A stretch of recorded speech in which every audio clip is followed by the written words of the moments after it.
Alright, quick story time. Way back in 2022, I was about to start running my first in-person D&D campaign. And to prep for it, I slapped together this gaming table out of a table frame I found on the street and some old fence boards. It was pretty slapdash, but it was functional and it was just going to live in the garage. At least, until we moved to a new house and my wife tells me that she wants to make this the centerpiece of our new dining room. Fast forward another year, and one morning I wake up to this.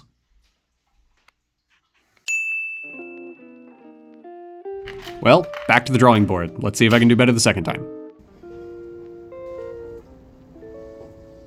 What's up? My name's Q, and this was my shop.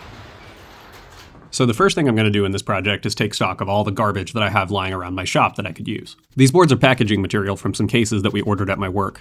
They were about 1/2 inch thick plywood with felt on one side and fake leather on the other. Save this. I didn't expect to get a whole tabletop out of these, but my plan is to build this table with a lot more features than the other one. And the feature I'm working on right now are some built-in dice trays. The fake leather came off pretty easy, but the felt left a lot more residue behind, and I had to clean that up with a sander. Once the boards were cleaned up, I could square up the edges on the miter saw, then rip them into strips on my old job site table saw. To be clear, I filmed this video 2 years ago, and I have since upgraded my table saw, and I really don't miss this thing. Then, with a stop block set up on my miter saw, I can cut those strips into all of the parts for these dice trays. Now, let's talk dice trays for a second. Most dice trays are just one big area for you to roll all of your dice. Sometimes you find the fancy ones that have the little separated area for you to store the dice. But a problem that I've had with all of these designs is that none of them seem to consider the fact that there are 7 different types of dice in D&D. And when they're all clustered together in a pile, it's really easy to confuse, like D8s and D10s. So I prototyped out a tray that had a storage section for each individual type of dice, as well as a place to roll. Now I just have to mark out all these pieces to turn them into 5 different dice trays.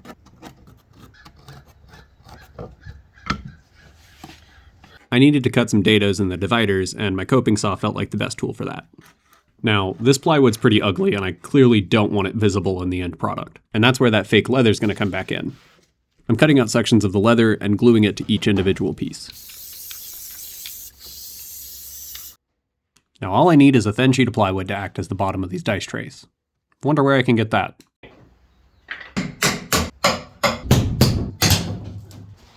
Well, we got that out. Now to quickly cut that down to final size.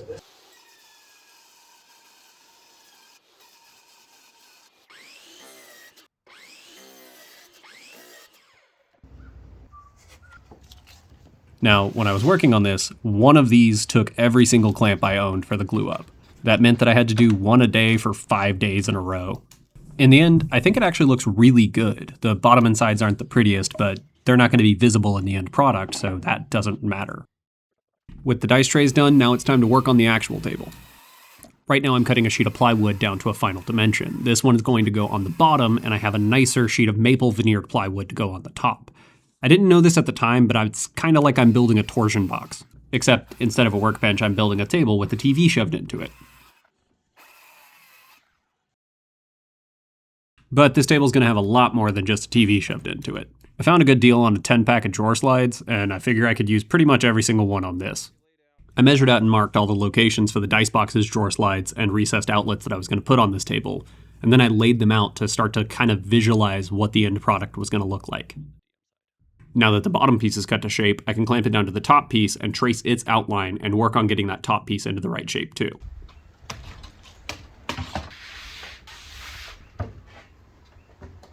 I thought I was recording, and I went ahead and cut this, but turns out I wasn't recording. I'm doing these plunge cuts because the top is actually going to be shaped a little bit different. Not only is it going to have a big hole in it for the TV and some holes for the dice boxes, it's also going to have a separate section for the Dungeon Master's side. As a Dungeon Master, I like to keep a lot of the stuff that I have on my side of the table hidden, so the top's going to have a removable section that opens up into a little sunken area for me to keep all of my stuff in. By clamping the bottom back onto the top, I can then transfer my layout lines to the edge of the plywood, and then carry those layout lines back onto the face. And once that's done, I can start cutting out the openings for my dice trays. Unfortunately, when you're working outside, sometimes the weather has different plans than what you were expecting. That's rain! Now, cutting out that first hole was really nerve-wracking for me, but once it was done, I was filled with enough confidence to go ahead and finish the rest of them. Here's a little preview. I set the dice trays up in place to make sure they were aligned properly with those holes. As nervous as I was cutting out the holes for the dice trays, I was actually a lot more nervous cutting out the hole for the screen. So to double check my measurements, I took the acrylic from the old table and I used it to trace out the outline of the TV, both the screen and the bevel around the screen. I want the lines I'm cutting to fall right in between the screen bevel and the actual screen itself, and everything looks good, so no more excuses.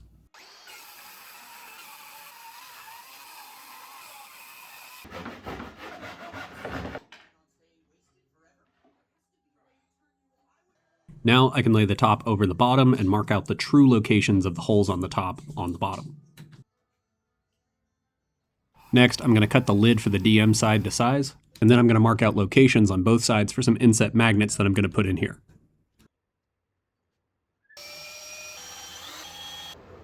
Get one magnet out, make sure the red face is that way, and then use this hand, press that in, get it flat.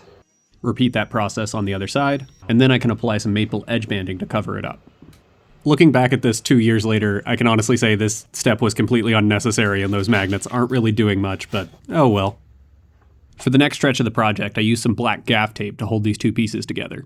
That allowed me to cut the DM lid to its final dimensions and make sure it was flush with the rest of the table. Now, remember my first table and how it was made out of some old fence boards? Well, those fence boards were actually left over from one of my first ever woodworking projects back when I was in high school. So they're a little sentimental to me and I would like to reuse those on the new table. So let me break it down for you, Mark.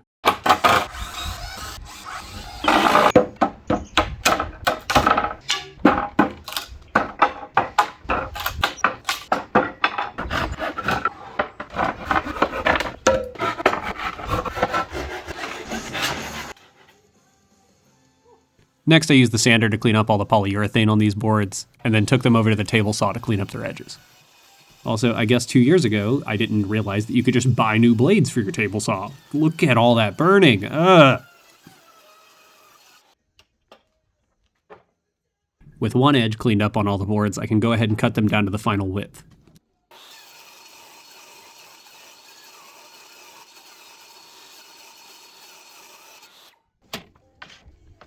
Now that I've got those boards cleaned up, I'm going to mark 1.5 inches all the way around the tabletop, and then I'm going to use my router to cut that into a rabbet joint.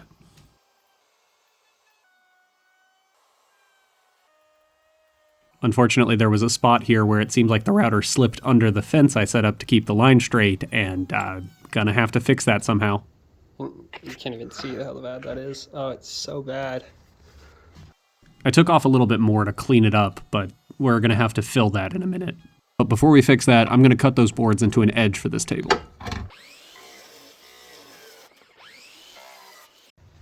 I had a very limited amount of material, so I made sure to cut the long pieces first, and then for those shorter pieces, I made little templates like this that I could take back over to the miter saw and then copy onto that maple.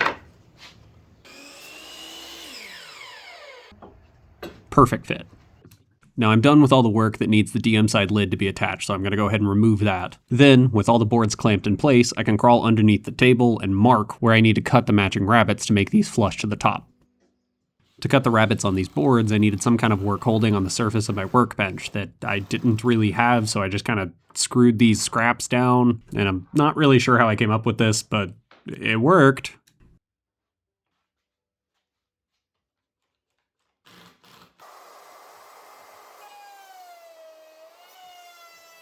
A lot of maple right there, just gone.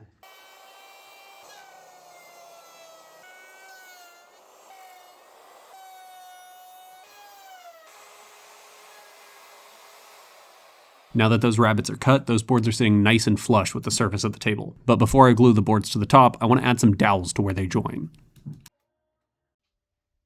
I held this piece of scrap with some holes drilled in it in my vise so that I could use it as a guide for those dowel holes. This is not the method I would use today. I don't know what I was smoking to come up with this, but it worked. Now for the glue up. I start by securing all of my dowel joints. Then I spread glue into both sides of the rabbets. Once they're attached, I don't have any clamps with a wide enough mouth to actually hold this joint in place, so I flipped it over and put wood screws in on the bottom to act as clamps. On the DM side, these screws would be visible, so I'll end up removing them. But on the larger table, those screws are going to end up being completely hidden in the end, so I'm not going to bother removing them. I had an offcut from when I was cutting those boards to size that was about the same size as that gap I'd left earlier, so I sanded one end of it to have a slight taper, and then I glued it into place. The next day I could come back and flush cut off the excess, and once I sanded it clean, it looked not perfect, but a lot better. Wow. Now with the top pretty much done, let's get back to working on the bottom. I'm going to start by cutting some strips of plywood down to a width that is just slightly more than the TV I'm going to put in here. Then I can cut them to length on the miter saw, and to secure them, I found this set of little L brackets. This, again, isn't how I would do it today, but it worked. I tried to use as many relative measurements as I could, like putting this dice tray in place to space out where the side goes properly. Then I could use those brackets to secure them in place. I was also constantly moving the top back and forth like this to make sure everything still lined up in the end. Since I was going to have recessed outlets on this thing, I needed to keep in mind where those cords are going to be going. And so I had to strategically cut these little mouse holes into these boards so that I could run my cords properly. This is what it looked like when I was done, and while I know it's kind of ugly right now, I promise none of this is going to be visible in the end.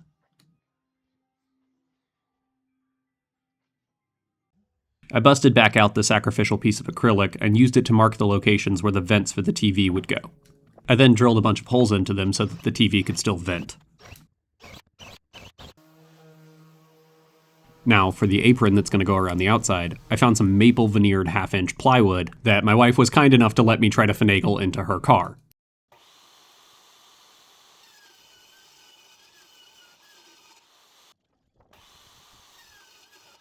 I ripped it down to size, and then I put another 22.5 degree miter on the end. I then took the piece back over to the table and marked where it needed to be cut to length. Now I can lay that piece back in place and mark where I need to cut out holes for the drawers. Now the easiest and most logical way to cut out those holes would be to drill a bigger hole and then use a jigsaw to cut them out. But I didn't have a jigsaw and I didn't want to buy any more tools for this project, so I tried to make do with what I had, this barely functional oscillating tool. Well, that took forever. 1 down and 10 more to go. Using the right tool for the job, the rest of these aprons were really quick and easy to get done. But it did leave me with some really thin and weak spots that I'm going to have to reinforce when I install them. But before we install those aprons, I'm going to stain the entire interior black. Even though all of this should be hidden in the end, if you ever do get a glimpse into any cracks, the black is going to help hide any imperfections. Now I'm getting ready to attach the apron, but I'm cutting this small piece so that I can reinforce the thinnest part of it. Then we can go ahead and attach all of the aprons.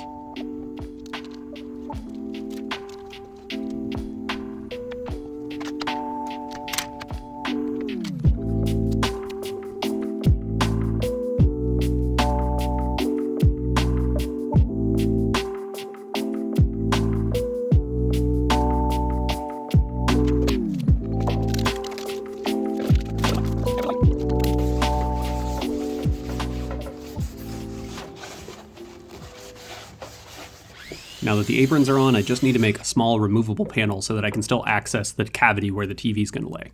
I glued in place these 2 blocks with threaded inserts on them, then drilled the corresponding holes on the panel. I cut a hole for 1 more recessed outlet, and then I stained the panel black. I also made these little wings to glue in place so I could hide the mouse holes from the DM's perspective. Maybe I could set up. Now to make some drawer boxes. Start by cutting some strips to the right width, then chop them to the right length. Use the table saw to cut some rabbets into the front and back pieces, and then using the table saw again, I'm going to cut a groove into every piece for the bottom panel. The groove needed a little bit of cleanup with a chisel, but then we're ready to cut out the bottom panels. I like to do a dry assembly first to make sure everything fits together, and then we're ready to glue it up. In the end, each player is going to end up getting their own drawer and dice box, but I actually have a little bit of room under that dice box, and instead of putting another drawer there, I thought it would be cool to take 2 sheets of plywood and laminate them together and kind of turn it into a pull-out table or tray for them to store personal items or have a workspace that isn't directly visible to everyone else. Once I clean up the pull-out tray's edges on the table saw using the worst form you've ever seen, it's time to install the drawer slides. I first made sure that the surface was level. Then I drilled in 1 screw on the back of the drawer slide. Next, I could fully extend the drawer slide and hold my level to it, and once I got it level, I could secure it with the second screw. Rinse and repeat 18 times. If I was doing this today, I would have probably cut a spacer and used that to install the drawer slide so that I could guarantee that both sides are at the exact same height. I'm also unfortunately missing footage of me actually installing the drawers, and also footage of me wrapping the drawers in a black vinyl before installing them. I had enough leftover pieces from the previous table to cut into drawer fronts. I just gotta free them first.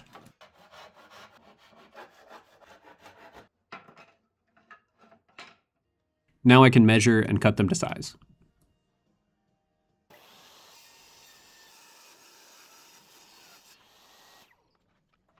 I used some blue tape to hold the drawer fronts to the drawers while I screwed them in from the back. Next, it's time to install the dice trays, but before we do that, we really need to finish them. I got a sheet of red craft foam, and I cut it to the shape of every opening. Then I poured in a bunch of super glue and just let that sit there. The foam looks a lot nicer than that bare plywood bottom, and it provides a little bit of bounce whenever you roll your dice.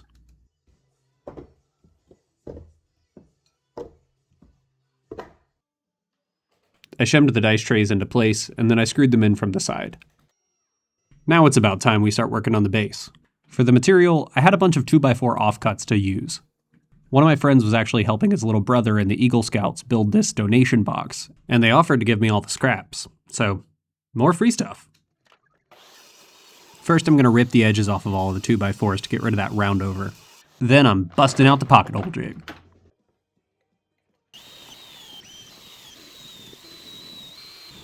I'm not going for anything too fancy with this table base. The old table had a pretty rectangular base with just 4 stocky legs, and that's kind of what I'm making here.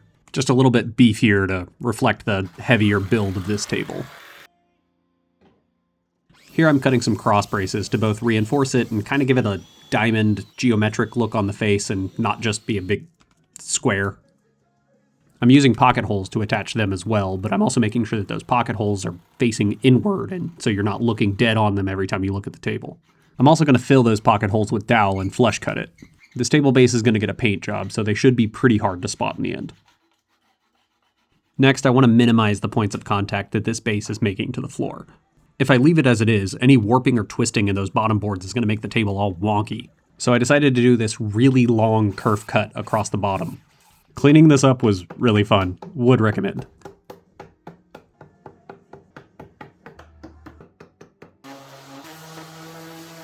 The floor in my garage is not very flat, so I decided to bring everything inside to assemble it. I figure even if this floor isn't level, it's where the base is going to end up anyway.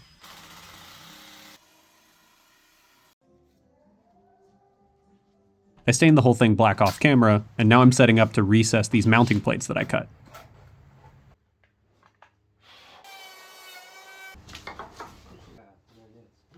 Now I drill a hole in all 4 corners of each of them, then attach them to the base with glue and 5 screws.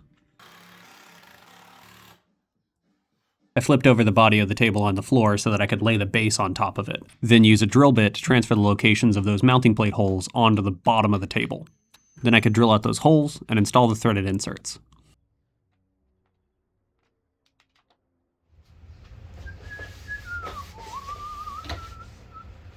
Now for a couple of finishing touches. I found this sheet of vinyl in a bin at Bargain Hunt, and I thought it would make a great cover for that DM side.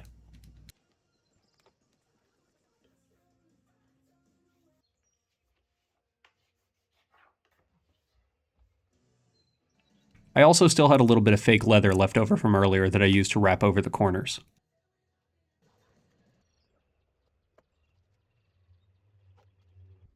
Next, I bought a new and thicker sheet of acrylic, the most expensive part of this project actually, and I marked and cut that to size.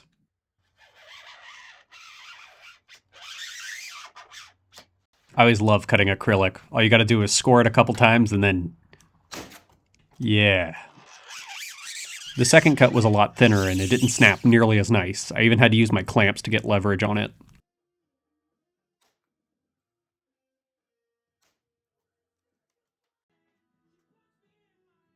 Now, I'm going to recess this acrylic into the table, so I'm marking a line all the way around the perimeter, then I'm setting the depth on my router to be the thickness of the acrylic plus the thickness of that maple edge banding from before. I set up some guides for my recess, and then I climbed inside.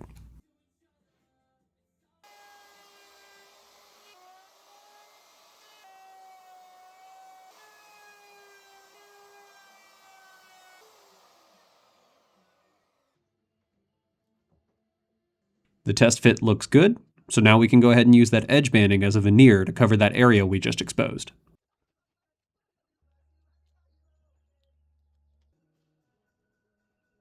Now it's finally time to stain and finish.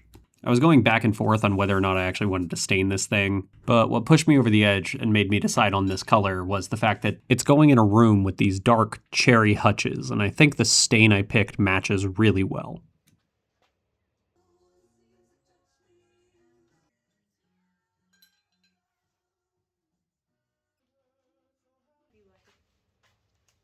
I took one of the offcuts from one of those long maple boards and turned it into these little sticks that I then glued in place to kind of cover up those gaps on the corners.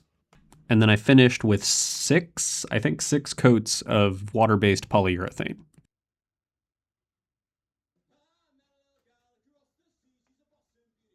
Once the polyurethane was completely dry, I used a construction adhesive to permanently attach the top. I put some towels down to protect the finish from those big cauls that I was using and clamped it in place. And once that glue set, that about does it. All that I have left to do is take it inside and do a final assembly. I've got some light strips I was going to put on it, and I built a custom DM screen that I got to put on it. But we're basically done. This table is, to date, the most complex thing I have ever built. 2 years later, I can think of a million different things I should have done differently or should have done better. I can still point out every flaw, every little gap that's slightly visible, everything that doesn't quite line up perfectly, but I don't think there's anything else I've ever built that increased my skill level as much as this did. This was really the first woodworking project I did where aesthetics were just as important as functionality. It's not perfect, but I got to merge two of my favorite hobbies, and I get to share it with my players every other week. Oh yeah, and this one didn't break itself in half after 2 years. I can say that now. If you like this content, it would be nice if you would like, comment, and subscribe. I have other videos on my channel of much more recent builds than this one. This footage had honestly just been sitting on my computer for 2 years, waiting to be thrown together into something, and I'm glad to finally have it over with. But with all that said, stick around for the beauty shots.